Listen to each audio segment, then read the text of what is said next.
Hi, welcome to my chat show, Josh Langley Gets to Know. This is where I get to talk to all sorts of different people in the children's mental health and the well-being field, also other cool cats that are out there doing some really amazing things. Today, I wanted to talk to an author of a book that came out last year that challenges a lot of preconceived notions of what a young adult novel is, and this is for older teens. But it's a book called Invisible Boys by Holden Sheppard. Came out last year. Now, I wanted to talk to Holden about this book because it's actually won a whole bunch of awards. I've got to look at my little thing here.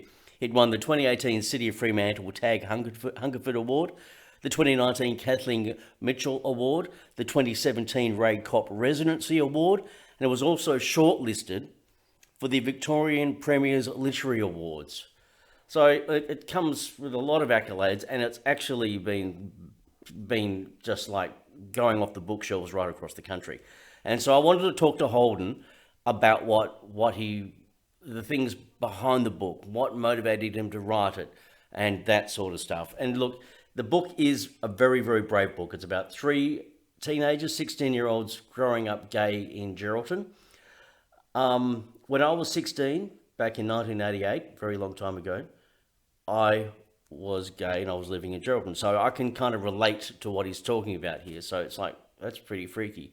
So that's why I wanted to talk to Holden, to really get behind this story and get behind what he's about as a writer and what motivates him. So let's get to know Holden Sheppard.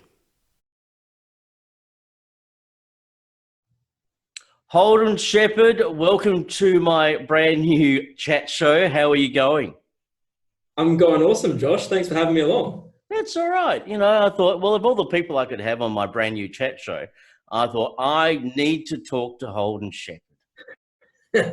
Well, I'm honoured. I don't know what I'm going to say, but I hope it's worthwhile. Oh, don't worry. I've got some questions. Now, in the introduction, I mentioned all the good things about Holden and about his book, Invisible Boys, and how many awards it's won and all that sort of jazz.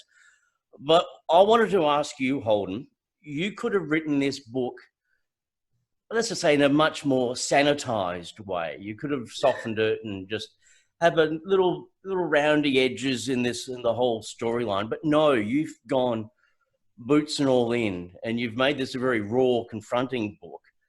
And in the introduction, I told exactly what the book's about. Why did you not self-edit? Why did you decide, I'm going to make this a warts and all novel?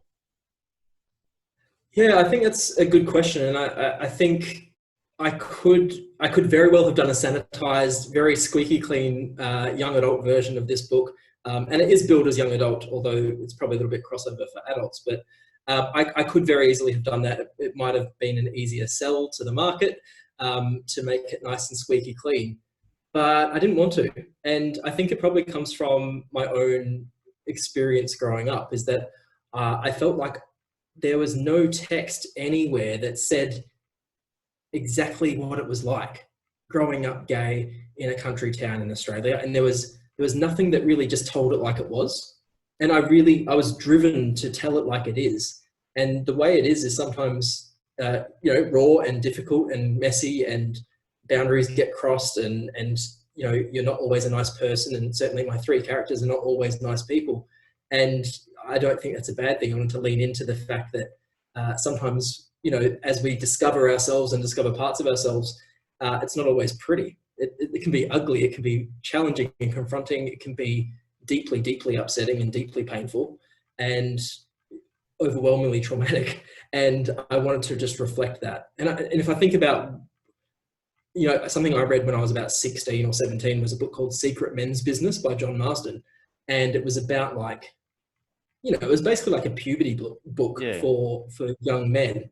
But I just remember reading that and being blown away and going, why is no one talking in such straightforward, simple terms to me about what this is like? Because that would be great to have known a few years ago. And no one talked like that. No one spoke just directly to tell it like it is. So I think I was driven to do that and to tell my own story as well. Were you worried about what publishers would think? They would go, "Oh, look, this manuscript's too hot to handle. I can't publish that, something so raw."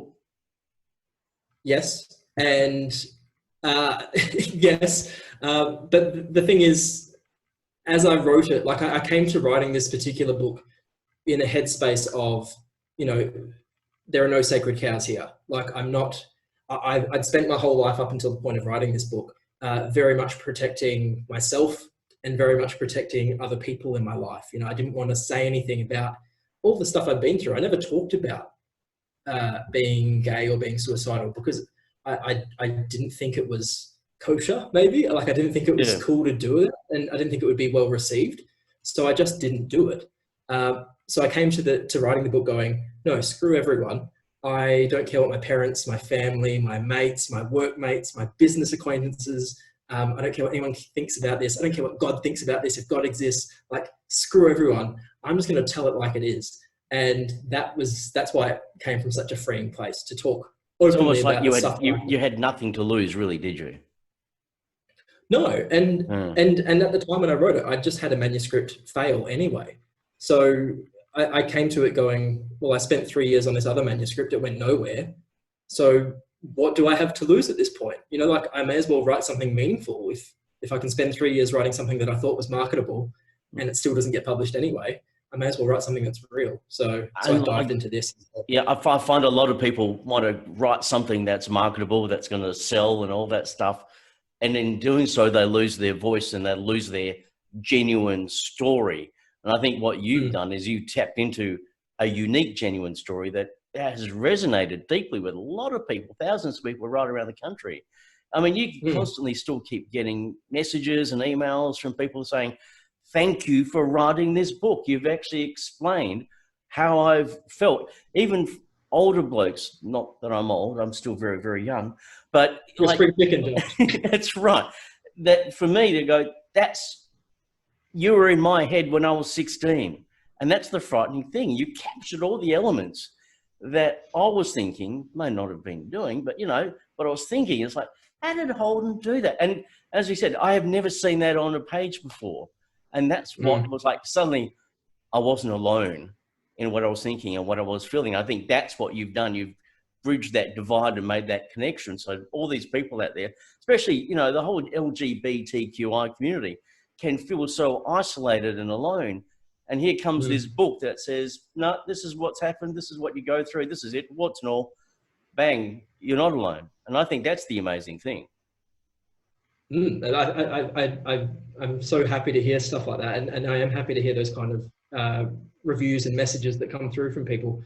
I find that if you go broad, it doesn't connect with people. But it doesn't make sense when you say it, but the more doggedly insular you become and the more you speak really to the nitty gritty of the really specific stuff of what you've experienced and your suffering and all the intimate thoughts that you've had, the deeper you go to just what you know, the more broadly it connects with people somehow.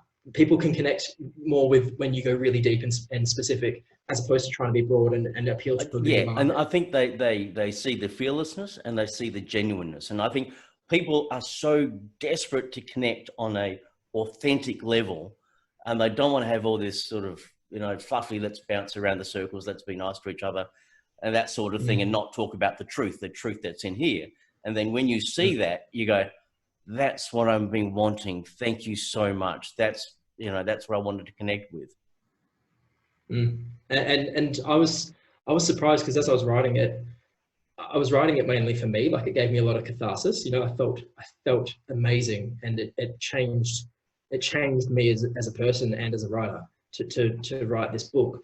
But I was thinking in my head, you know, teenagers now who read this, I'm going to help them. You know, I thought this is going to be a book that helps teenagers, and I think it will genuinely. But what surprised me after release was that a lot of the messages came through from, as you said, older blokes. So not just guys who are 18 and under, but guys who are in their late teens, 20s, 30s, 40s, right up to their 70s, deeply connect with this. It taps into some very old shame that a lot of us have hung on to from when we were teenagers and we didn't feel like we could be ourselves or we could express ourselves.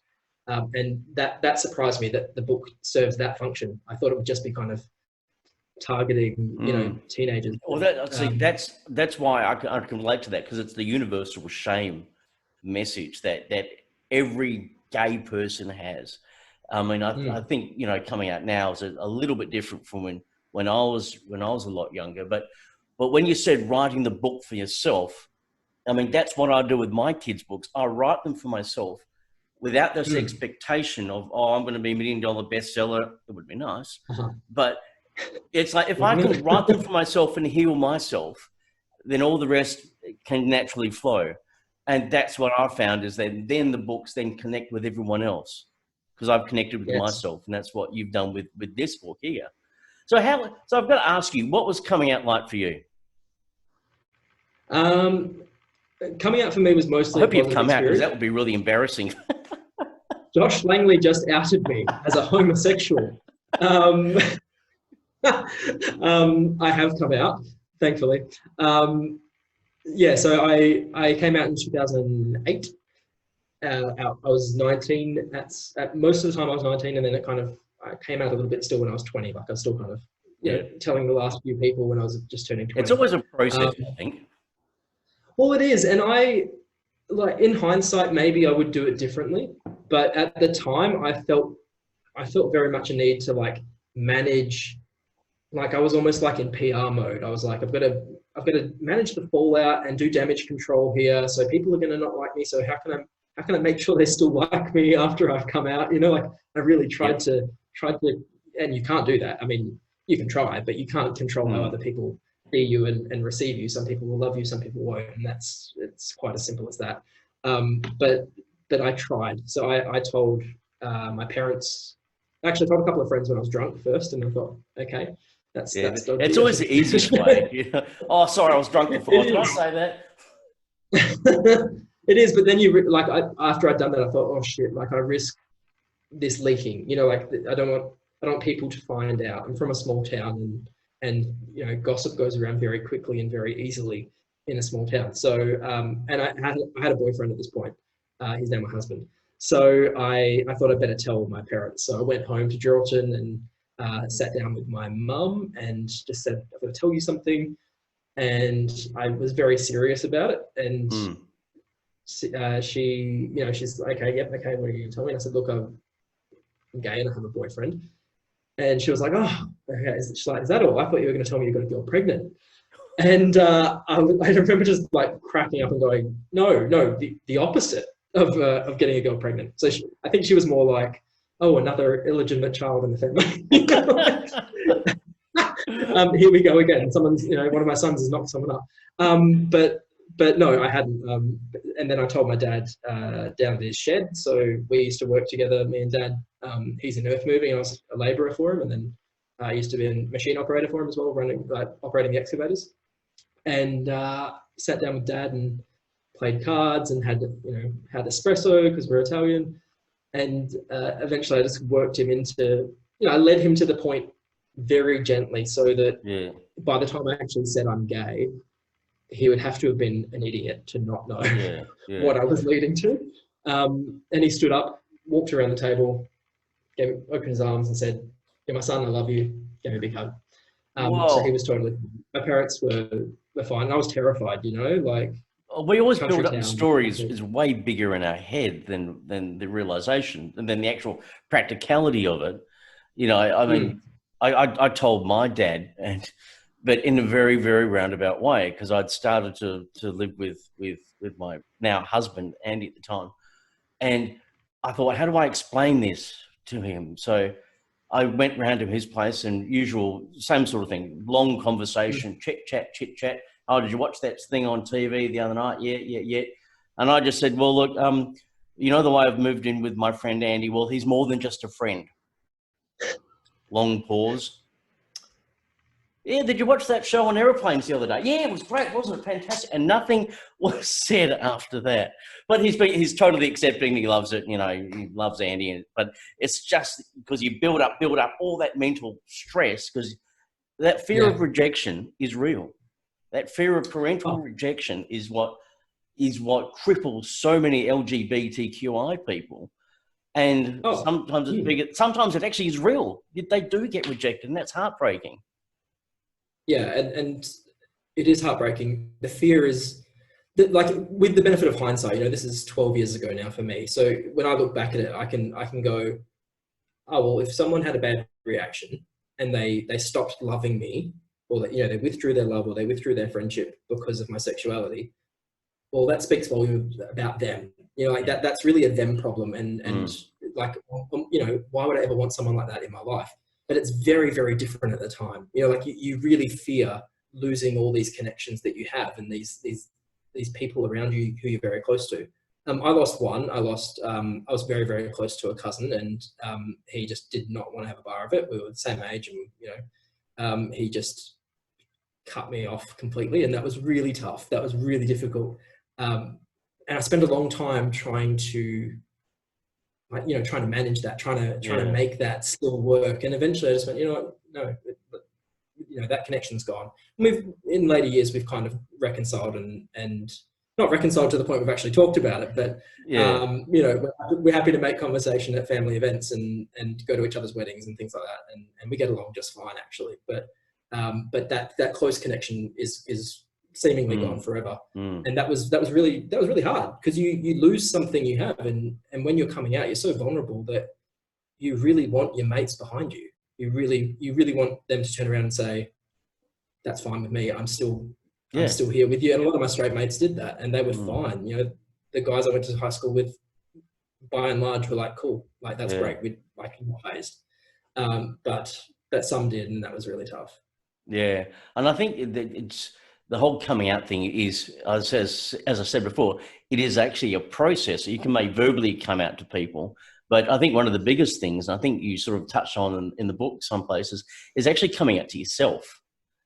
And because you can spend your whole life telling everyone, "Hey, by the way, I'm gay, I'm yada yada yada," and then, but have you really accepted it deep down? And that's where that shame comes in, because that shame can stay with you for so long. And it sort of leads me to the question about young people now. So people who are at high school, because I've seen some great supportive stuff that high schools are doing, inclusive stuff for a whole range of LGBTIQ people. And I think they're a lot more accepting now, because I actually was speaking to a young girl last year, and I was saying to her, I think she was year 10, and I said, "Do gay people still get bullied? What happens?" And she goes, "No, we got a gay person in our class. We've got a couple of lesbians. And, they're just fine." I went, "Okay, so who does get bullied?" "Oh, the people with big personalities that are annoying." I went, "Oh, okay." It's totally different from what it was when I was back in high school. You wouldn't even dare even think about coming out as gay. So what have you found talking to young people? So I know you go to a lot of schools, you talk to kids. What's the vibe? Yeah, I have been doing that, and I've been going to high school. Obviously not recently with COVID-19. No, not lately. I've been social distancing, and I've been in ISO for about 2 months now. Well, as have we all, but I really, I barely left my house. So it's different. It has changed a lot. Schools now are much more accepting. I find the infrastructure of a school, in terms of the faculty, like the teachers and the leadership of schools, if they're progressive, they can be amazing. They can really, librarians are putting lots of resources in their schools. I've been to school libraries at faith schools, Catholic schools and Anglican schools, where they've got a section for LGBT stuff in their library, and it's really accessible for their kids. Yeah, and they've had me along for author talks, and I'm like, cool, my book, Invisible Boys is about boys growing up gay in Geraldton.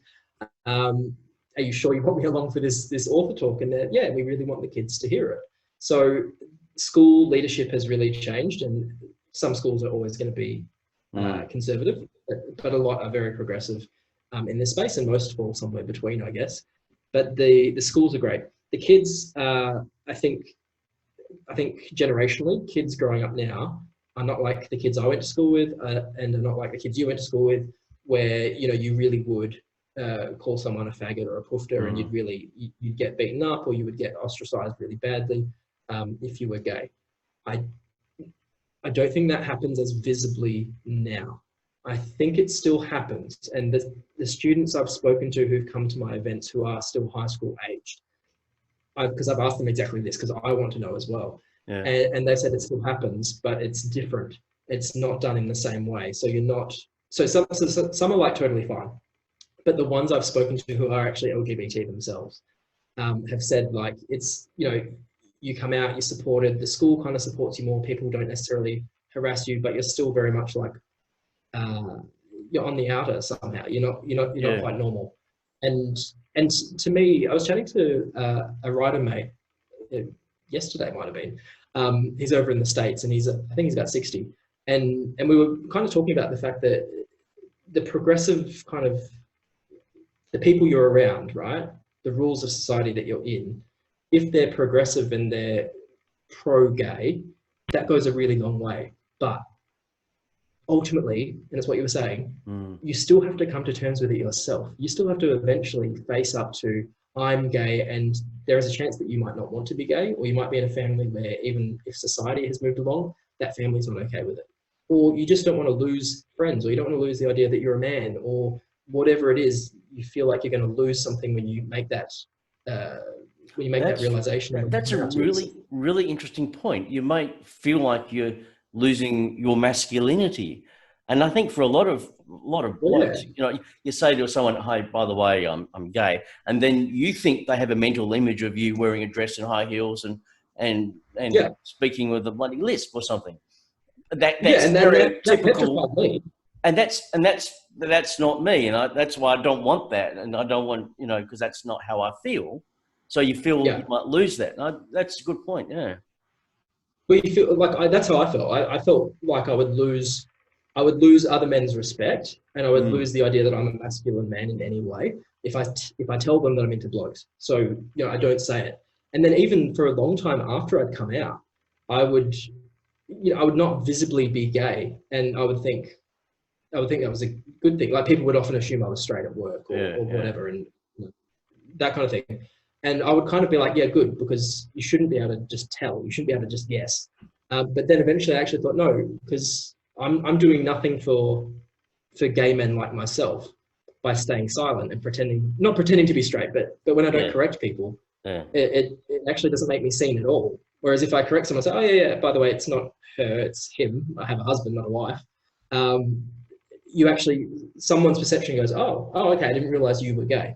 And that to me is that has more impact, and that helps guys like myself or like yourself who don't necessarily identify with some stereotypes, helps us to be seen.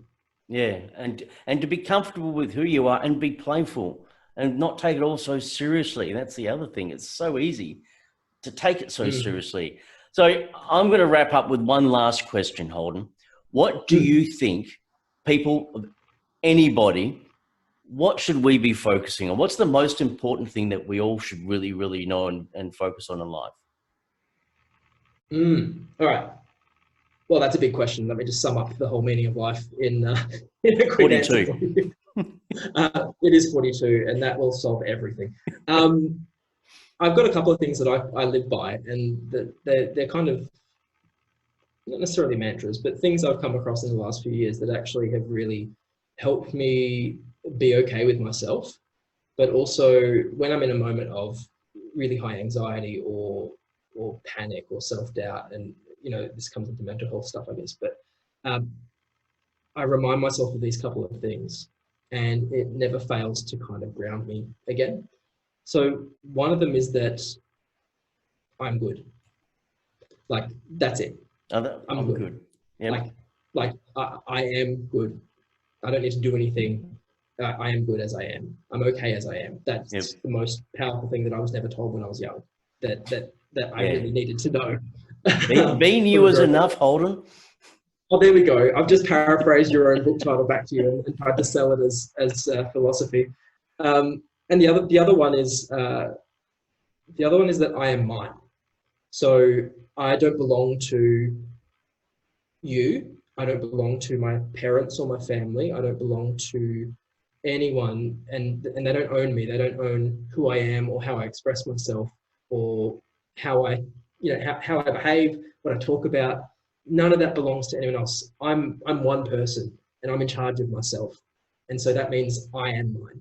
And so if I can do that and know that I'm okay and I belong to myself and I'm mine, that goes a long way to settling me down when I think too much about what other people think of me. Wow, I like that. It's like the only thing I'm really responsible for is me, really, and that's and all the things that are around that. And I think that's something brilliant to leave off on. Thank you very much, Holden. I do need to say it's kind of inspired by a Pearl Jam song called I Am Mine, but Everyone can but go it's still Google a it lesson on I took to YouTube. heart. I just feel like I don't want Eddie Vedder suing me or something. Now, where can people find you? If they want to find more about you, they want to read your books, they want to know what's going on, where do they find you? Head to holdensheppard.com. You can find out about Invisible Boys. There's links there to purchase it. Also, I'm on Instagram, Facebook, and Twitter. So feel free to hit me up, get in touch. You can email me through my website as well if you want to book me for any gigs or just interview me or tell me anything nice. Thank you very much, Holden. It's been an absolute pleasure. Josh, it's been awesome. Thanks for having me, mate. Appreciate it. Thank you very much for watching the latest episode of Josh Langley Gets to Know. If you want to watch more videos, subscribe to the YouTube channel. Also, follow me on Facebook and Instagram. All the links are on my website, joshlangley.com.au, and that's where you can also get my books for kids to help them make themselves feel good about who they are.